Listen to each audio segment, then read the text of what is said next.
I think as low as age 25, people should be eligible to get a screening, a CT screening. And have that screening regardless of age and lifestyle.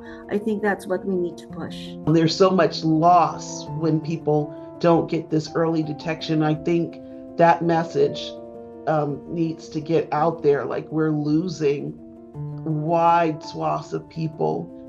At what age do we measure how much life people should have? You know, lung cancer can happen to anyone. It's you just need a pair of lungs.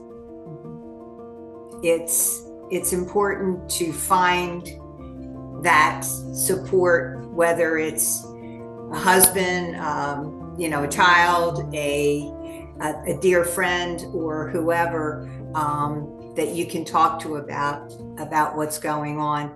I learned this term at the Hope Summit, that I don't have a caregiver, I have a care partner, which is my husband as well. It is so important to have that caregiver who is strong, who is, I don't know what's going on in his mind. He doesn't talk, but he's there.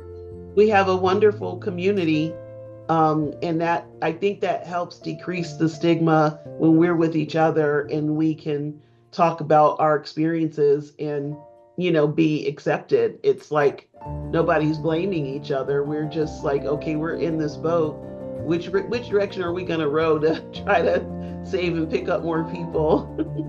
Is it because they're smokers and they deserve to be stigmatized like that?